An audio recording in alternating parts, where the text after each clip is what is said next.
today we are doing a Let's Talk Launches video, which is my take on an anti-haul, chatting about new product releases type of video, where we just go through trend mood, talk about some of the latest beauty launches, and just like chat about what I think of them. Are they cute? Are they gimmicky? Would I buy it?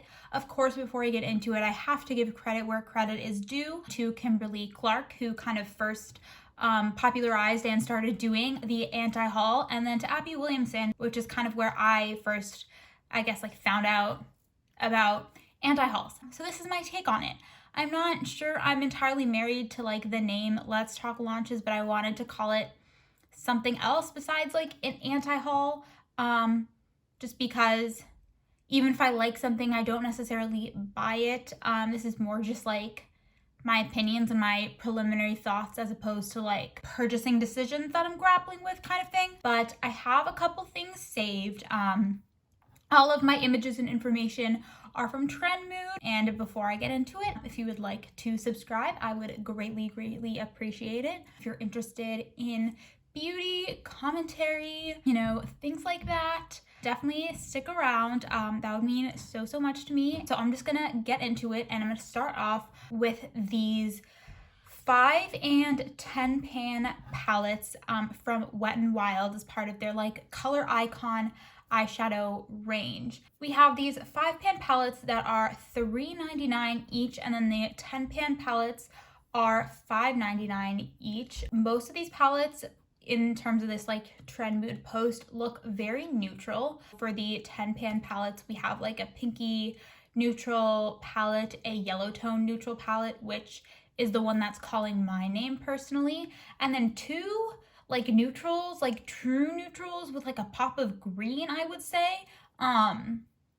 The top left and the bottom right to me look very similar. It almost looks like the same palette, but just they switched around the order of shades a little bit, and then the one on the top left is like a little more vibrant and a little more like pigmented than the bottom right, which is definitely not what they were intending on doing.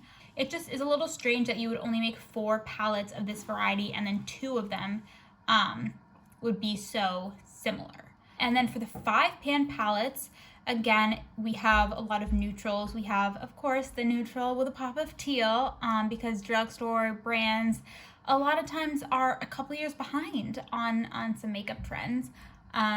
2 kind of warm tone neutrals, the top 2, and then, to be honest, the 2 in the middle look very similar as like a true neutral, pinky type color story, and then a purpley mauve palette. I think these are nice. I think they are cute. I do like how the smaller palette size is a 5 pan. These seem to be kind of an like Wet n Wild spin on like the e.l.f. bite-sized palettes. And I think that like for the e.l.f. bite-sized palettes, a lot of them, like the color selection, just seemed a little bit weird. I feel like 4 pans sometimes is not enough to like do a full eyeshadow look or like multiple eyeshadow looks, but I think 5 is like a good enough size that you can really get a complete look where you can maybe get some variety, but it's still very small and concise. So I think they're nice. A lot of people have been saying that these are very similar to Natasha Denona, the 5 pan palettes, but I also think it's kind of nice to see the drugstore stepping up their eyeshadow game. I feel like for most product categories, the quality has kind of caught up to high end for drugstore products, but I think eyeshadow is still a product category in which the drugstore really lags behind. So it's really cool to see that at least Wet n Wild is kind of offering some more variety in terms of eyeshadow. I know that Wet n Wild has had a good eyeshadow formulation in the past. I remember like their Comfort Zone eyeshadow palette, the like 8 pans, and they had those like little 3 pan palettes. Like those were so good. So I'd be curious to see if these are that same quality. I'm not really personally interested in picking up any of these myself. A lot of people aren't trusting of Wet n Wild as a brand just because they were a little bit shady and misleading about their cruelty-free status. So I don't know, I personally will not be purchasing any of these, but I think it's super cool to see some more affordable eyeshadow options that aren't just like Colourpop, and I think these are nice. Up next, I want to talk about the Birthstone Collection from BH Cosmetics. So BH announced that every month they will be dropping a new palette based on the birthstone of that month, which I think is such a cute and creative idea. I think it's just gimmicky enough to get people, you know, talking and get people interested, but it's not too gimmicky that like it'll just feel like a cash grab, or it feels like, oh, well, this is more about the gimmick than the actual quality of the product. I think this is the perfect amount of gimmick, especially for an affordable brand. So January is the Garnet palette. I'm a little bit confused by the layout of the palette. When I first saw it, I assumed that the bigger shade was a blush shade, that kind of pink magenta shade called Garnet. Assuming that this Garnet shade is a blush, I was like, okay, I don't love face and eye palettes, but I feel like they kind of packaged it in a way that's like probably as sleek as you can get for a face and eye palette. So like, sure, for people that do like face and eye palettes, I'm sure this is appealing. But then I realized that that shade is called Garnet, which is the birthstone. So I'd assume that for each other month, whatever shade is in that bigger pan would be called the name of that birthstone. And then the color would also be inspired by that birthstone. So that that bigger shade, that focal shade, isn't a cheek shade necessarily, but it's just a bigger pan of eyeshadow dedicated specifically to the birthstone. And I don't really like that. I don't love that. I feel like each shade in the palette should feel similar enough or inspired enough by the birthstone that you shouldn't need a focal shade in that sense. I don't like just aesthetically like different sizes of eyeshadow pans. Another kind of thing about this palette is that it's basically just like a neutral palette with a pop of red. And like, I get it, like if you are gifting this to somebody that you think might like makeup, but you're not sure of their makeup tastes, you know, you can buy them the palette of their birth month so it feels birthday appropriate and personalized, and kind of regardless like of, you know, how good they are at makeup and what their tastes are in makeup, like most of these shades, because they're neutral, they would be able to use. So I think in that sense, it makes a little sense for these palettes to be more neutral.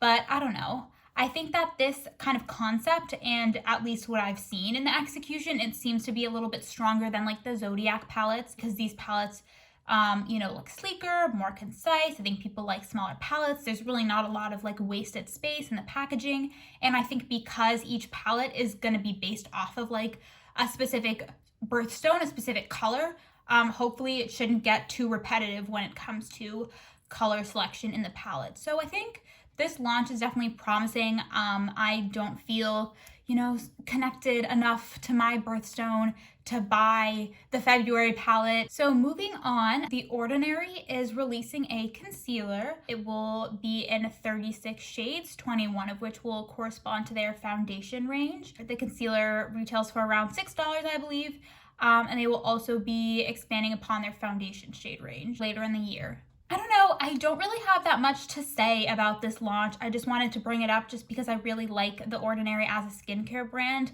I don't know if I would try this concealer because I feel like I don't like to buy makeup from brands that primarily focus on skincare and skincare from brands that primarily focus on makeup. But I feel like I've heard good things about their foundation, and because I like their skincare so much, I feel confident that this concealer would be of good quality.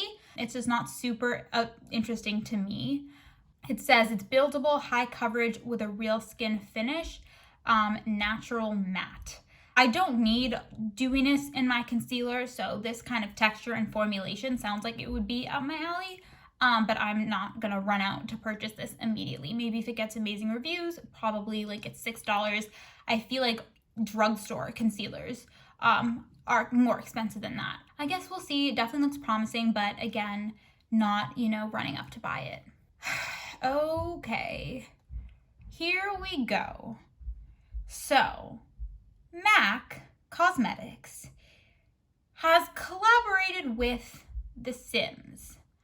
But you would not know that based on the 9-pan eyeshadow palette that they launched.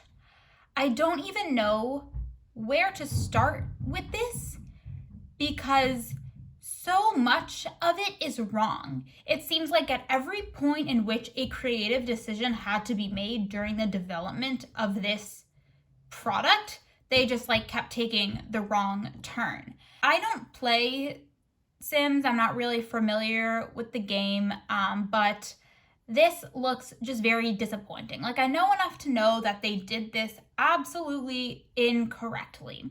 So let's take a look at the palette.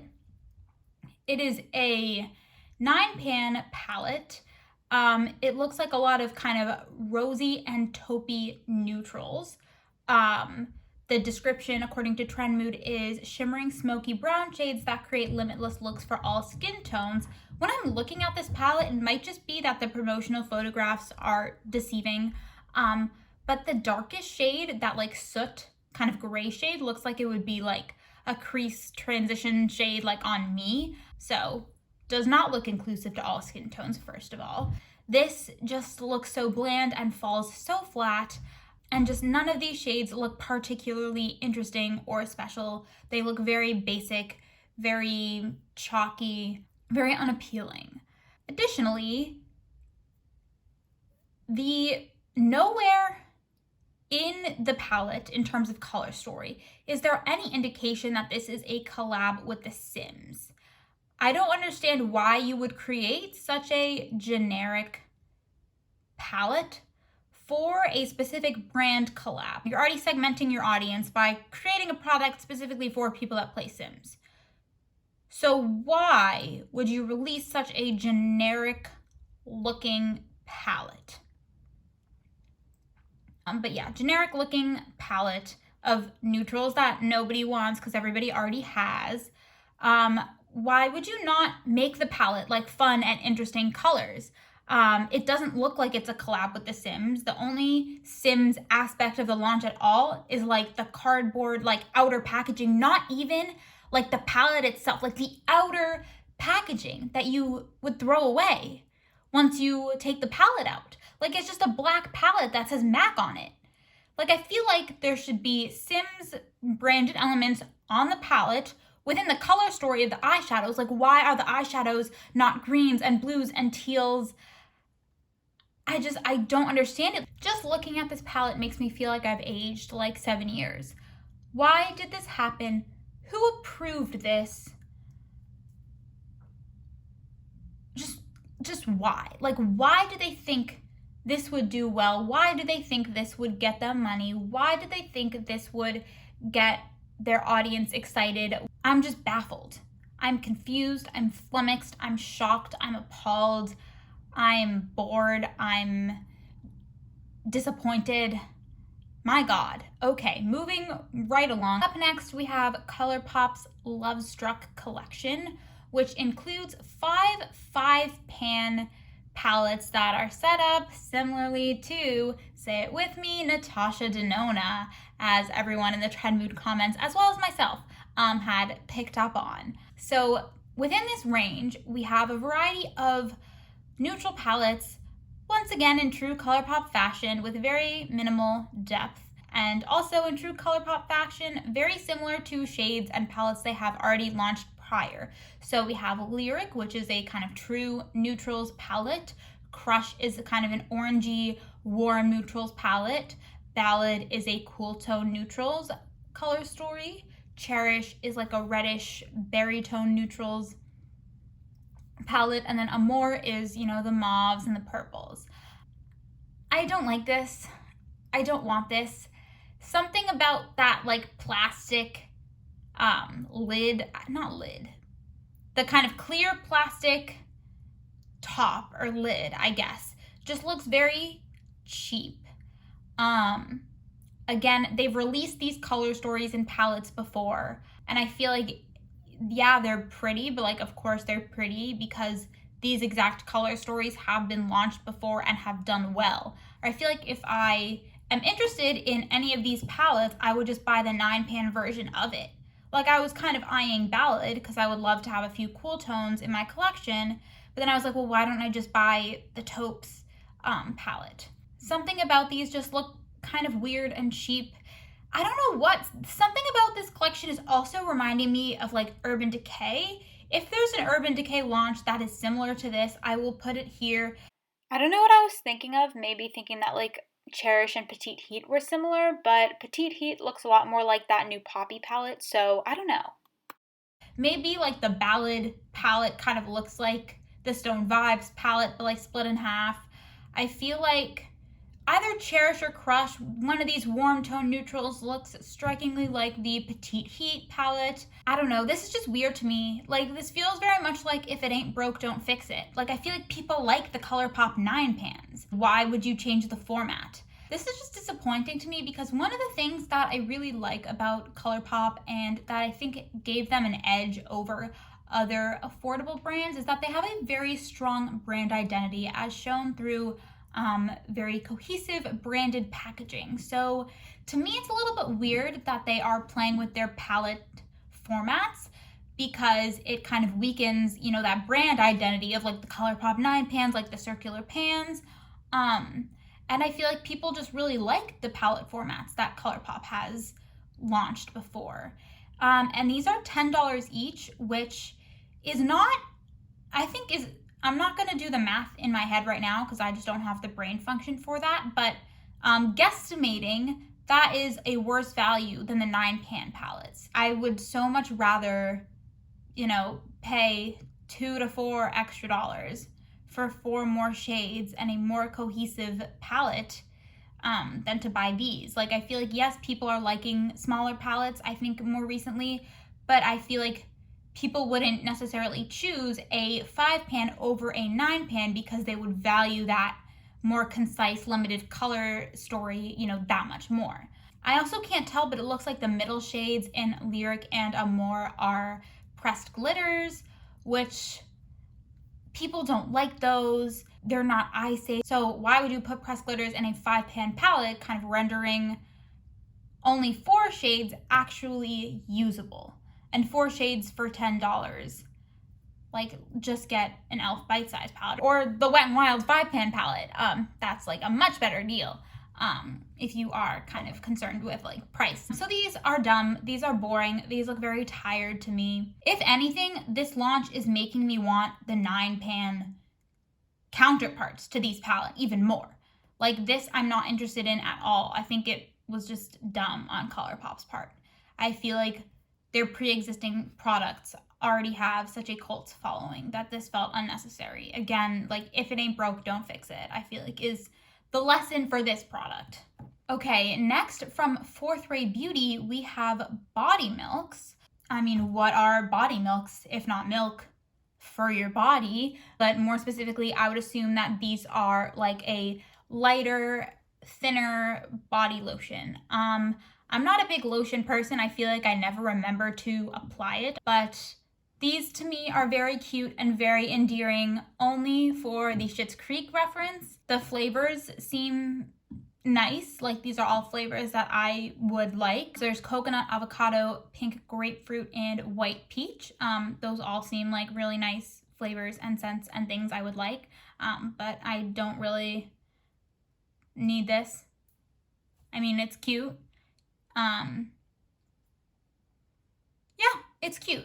Okay, so BH released another few palettes, I guess. So as part of their travel series, they released an LA palette and an Aspen palette. So the LA palette, or the Los Angeles palette, is a 16 pan eyeshadow palette.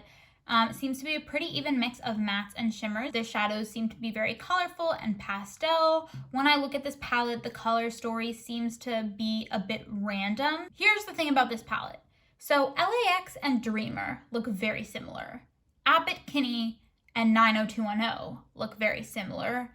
And WeHo and the 405 look very similar. And so this palette is confusing to me because what I see when I look at this is I see a lot of overlapping shades and then other shades that don't really go with the rest of the palette or that don't really have any corresponding shades in the palette. I'm sure there are people that would like this color scheme. Like, I don't think this is the worst palette BH has ever put out. It's not objectively ugly. So something about it's a little off to me, but like, sure, like, okay.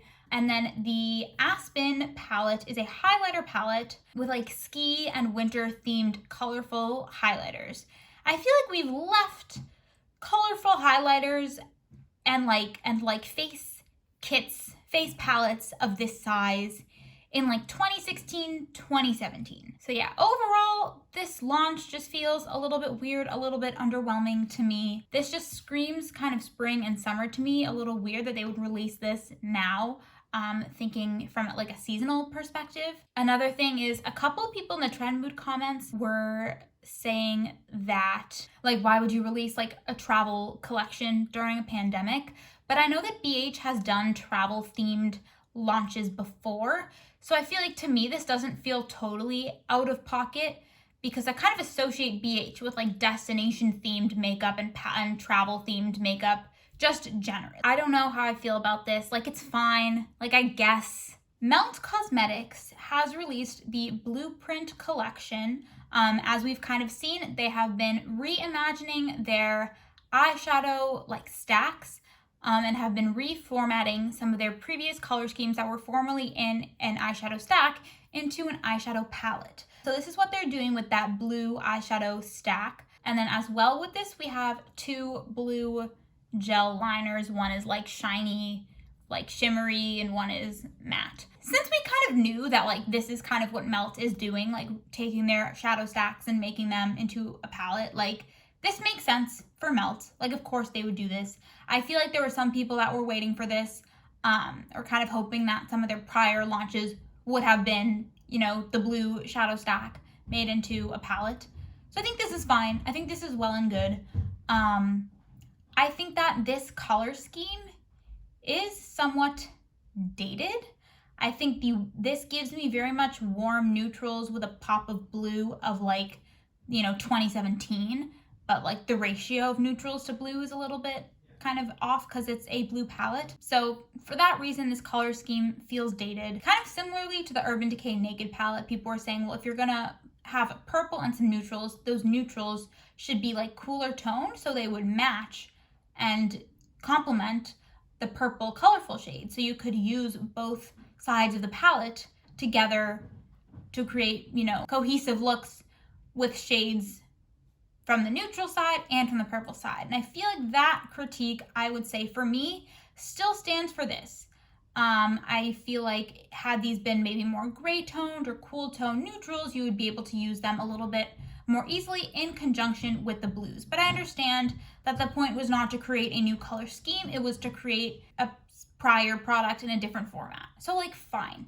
My other issue with this palette is the matte to shimmer ratio. There are only 2 mattes in the palette. Everything else looks like to be a shimmer. I feel like these issues, it's like, well, too late now. Like that's not the point. That's one thing about Melt is that I feel like their matte to shimmer ratio is so confusing to me.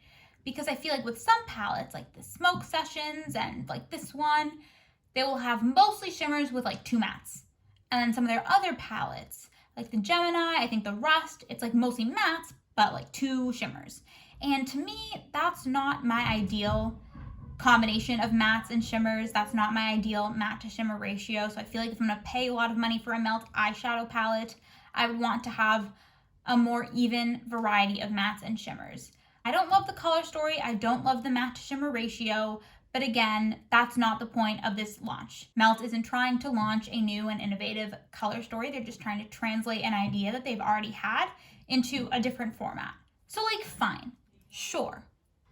I'm sure there are people that are really excited for this, which is awesome. Up next, we have a release from Anastasia, Beverly Hills. I know that the brand has been very controversial. A lot of people have been feeling very let down by the brand, or that the brand has kind of cheapened itself ever since Norvina kind of stepped up and has taken over a lot of the creative direction. So what Anastasia has, they have a brow freeze, which is basically their take on a brow wax. Did they not have a brow wax before?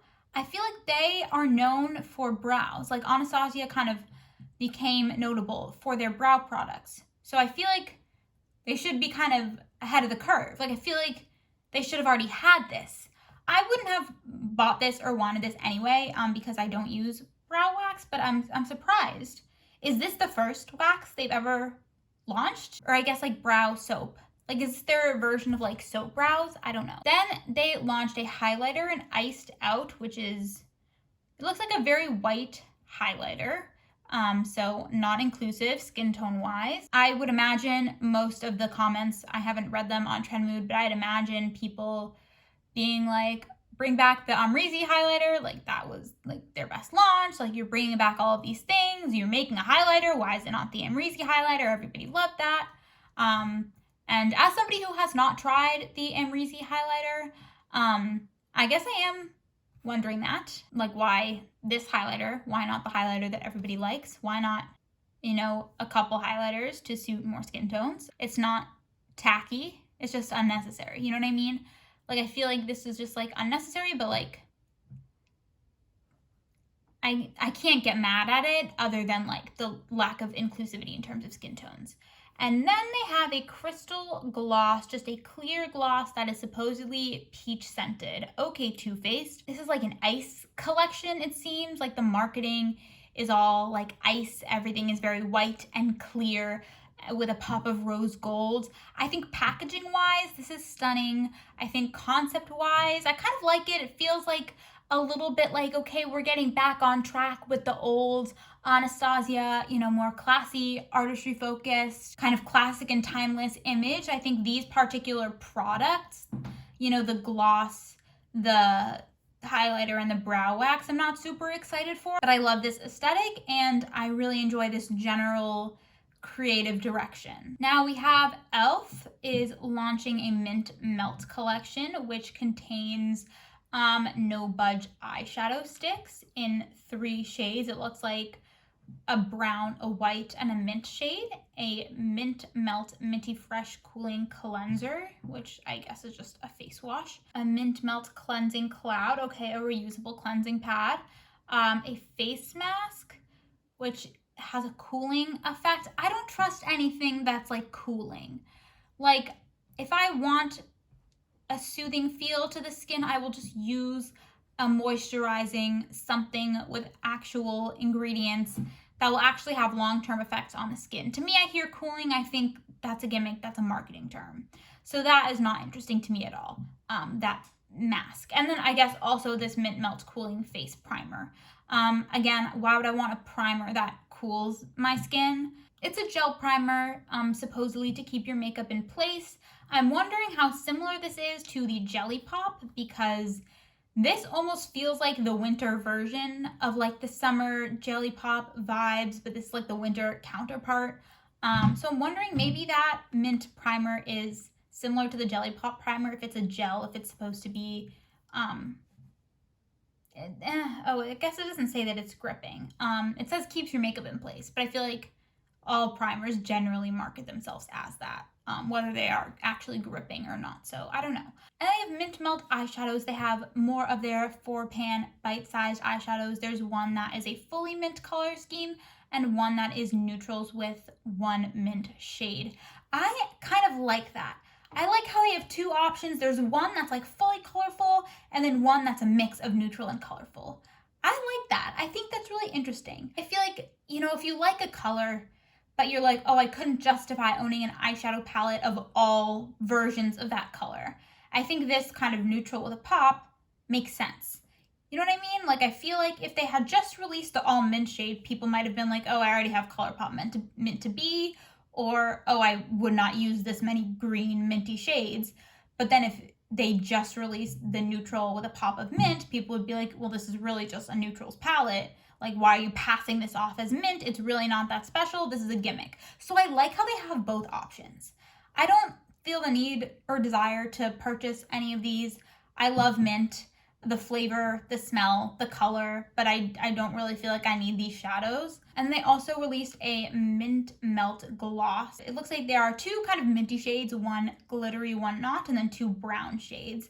This collection, I have to say, is so cute, but I think that is definitely because I love mint. I love the packaging. I think they did a pretty good job of having some products that are actually mint colored, but then some that are neutral. If you just kind of want to dip your toes into the trend and the collection, you still can, but with a more approachable option. I like that. I think the execution of this is pretty good. There's nothing that I am particularly interested in purchasing, but I think it's cute. So up next, we have some new launches from Rare Beauty. This is their Stay Vulnerable collection. There's a melting cream blush, a glossy lip balm, and then a liquid eyeshadow. And so what they did is they have like 5 shades, and they have each product in each of those shades. So you could buy like a blush, a lip balm, and an eyeshadow all in the same color for a very coordinated look, which I feel like makes a lot of sense if you're doing like minimal, no makeup, which kind of seems to be the vibe that Rare Beauty is going for. So having your eyes, lips, and cheeks all coordinated can kind of make it look like you're just flushed and your body is producing this like natural, hue. So that makes sense to me. Going into each specific product, the blush looks beautiful. Something about this compact looks so luxe and stunning and like high end. It's kind of bulky, but it looks very weighted and like expensive looking, but not like too big and bulky. Maybe because the design is, pretty minimal. I really want one of these blushes. I love a cream blush in a compact, so I'm really interested in these.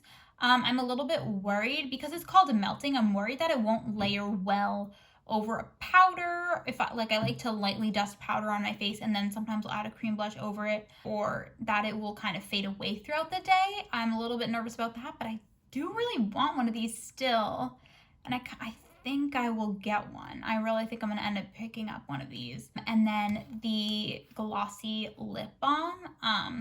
I think if it works as a balm, I think it makes sense to have, a nourishing lip product that people can use as lip care when they're not wearing their masks, but it can still be makeup. So I think that's cute. That makes sense. I'm not a big fan of like sticky lip glosses, so I'd imagine I might like this type of balm texture of lip gloss, I guess. A non-sticky, nourishing, protecting or repairing kind of product. I feel like I would like that. I don't know if I'll end up buying it. And then the eyeshadow,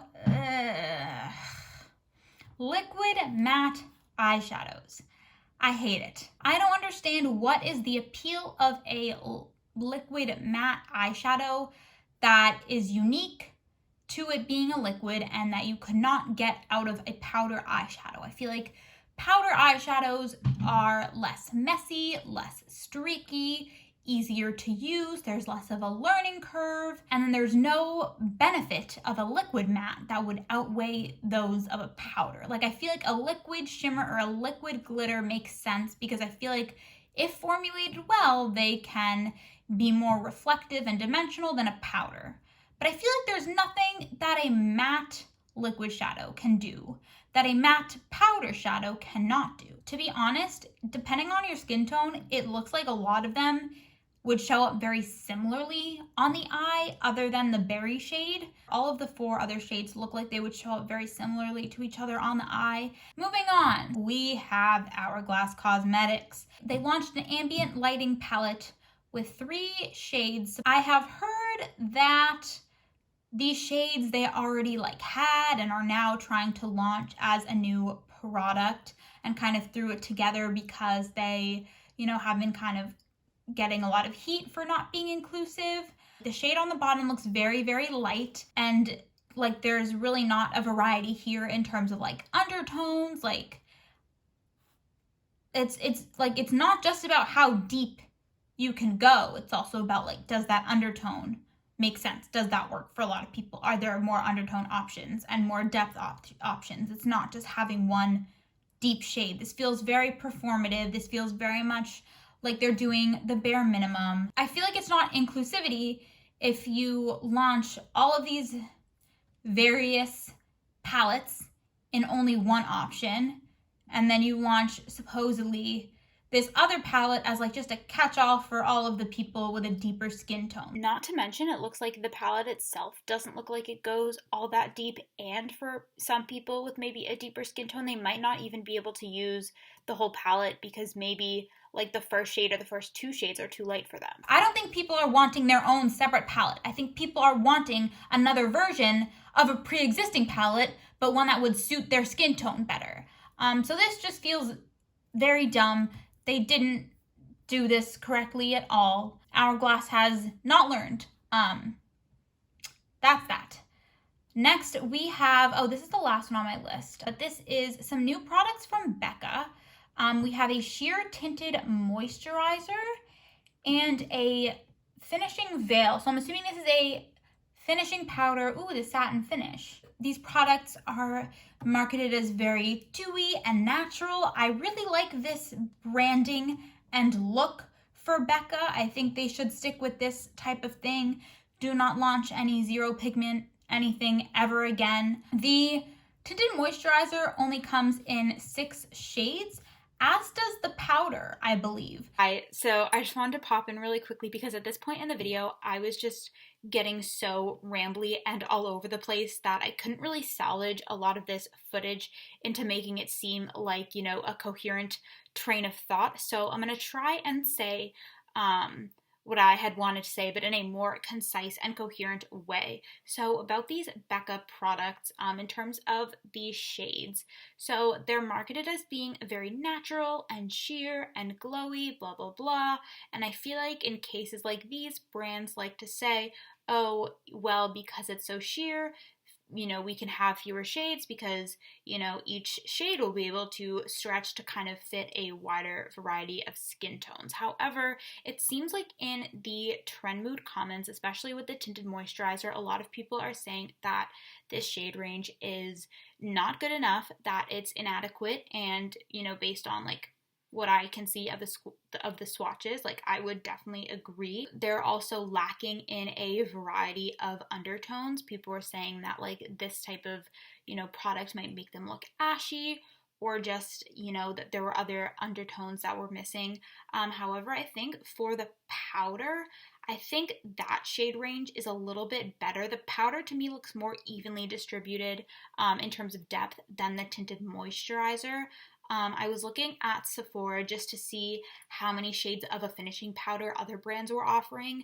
Fenty has 7, Huda Beauty has 7, other brands like Charlotte Tilbury, ABH have like 3 or 4 shades. So to me, like as a white person who, you know, doesn't really have an issue with finding my shade because I'm very fair and I'm catered to my kind of untrained eye, it seems like 6 shades of a very sheer powder is okay relative to what other brands have been offering thus far, but obviously within those brands there's a lot of room to grow. However, I think for a tinted moisturizer, we should be still seeing like 15 to 20 shades. You know, that have a wide range in depth and a variety in undertone at each kind of like level of depth. I am trying not to purchase from Estee Lauder owned companies. So for that reason, I don't really support Becca. This feels like they're headed in the right direction. They haven't quite hit the nail on the head shade range wise, but I feel like Becca is going to have to wow us a little more if they really want to get into the good graces of everybody after the zero pigment foundation disaster. This type of product and this aesthetic feels like a more updated, a more trendy take on the complexion products that Becca has been known for and has kind of established themselves as being good at. So that is that. Oh my god, that was so hard to film.